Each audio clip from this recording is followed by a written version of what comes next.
Heavyweight boxing fans, what's the deal? All right, man. So I was just on boxingscene.com. I'll leave the article in the description box for you, and you can click it, read it, come to your own surmise about it. But Tony Bellew, I swear, this the weekend doesn't end. It seemed like this has just been an extended weekend as far as when this fight took place last weekend. Tony Bellew upsetting David Haye. Although to me it wasn't too much of an upset because I picked David Haye to win the fight by a close decision. Um, and Bellew pulled it off. So I knew it was going to be competitive. Whether Haye re-injured himself or tore his Achilles, whatever, I just thought it was going to be competitive. All right, but anyways, this article I just read, Tony Bellew. Now I understand he's feeling himself right now. He just got the upset victory. You know what I mean? I totally get it. I totally understand it. And him and Eddie Hearn both have been calling out different heavyweights: Deontay Wilder, Joseph Parker. Now I've heard Tyson Fury's name be thrown out there. Um, you know, now in this article, Tony Bellew said that David Haye, to me, it's like he's taking a little bit too far now. Yes, you did beat David Haye, but I don't agree with Tony Bellew when he says that David Haye was the boogeyman. He also went on to say that no heavyweight was calling this guy's name except for him and Shannon Briggs.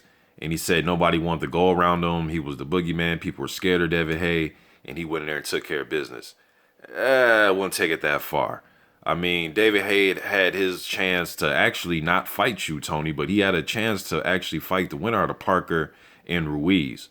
And they were down to fight him. Them boys went in there looking for that title shot, and whoever they had to defend it against, it would have not mattered to them. Haye was the one that wanted to fight you. You know what I mean? You guys started talking shit to each other, then the fight gained interest with the back and forth shit talk. You know what I mean? And it's a big domestic fight. But I wouldn't rate Haye as he was the boogeyman before this fight.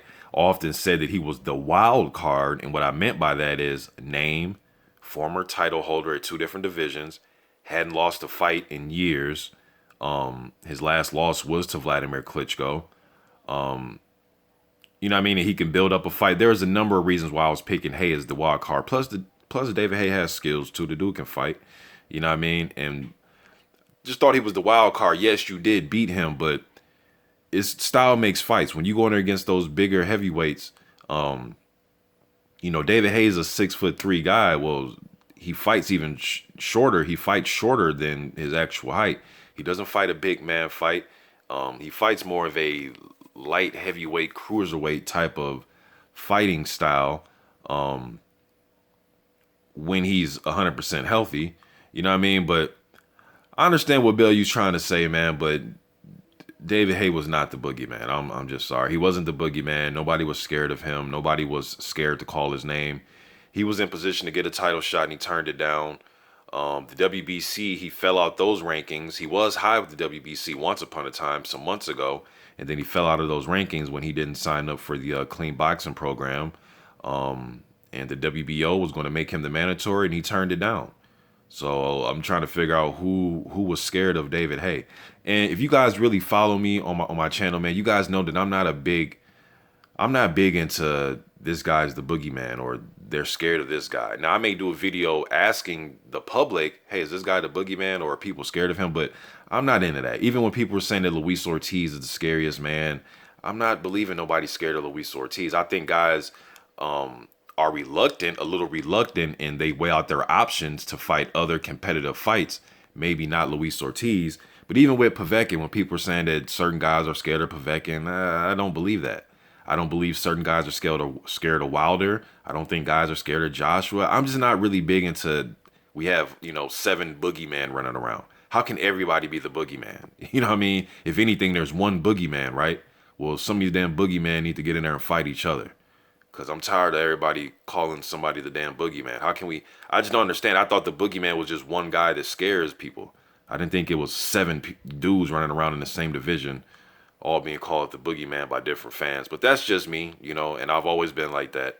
Even when I first started my first YouTube channel, 2010, I'm not big into the boogeyman. I'm just not. You know what I mean? I think there are some guys, once they weigh their options, they would rather face other opponents.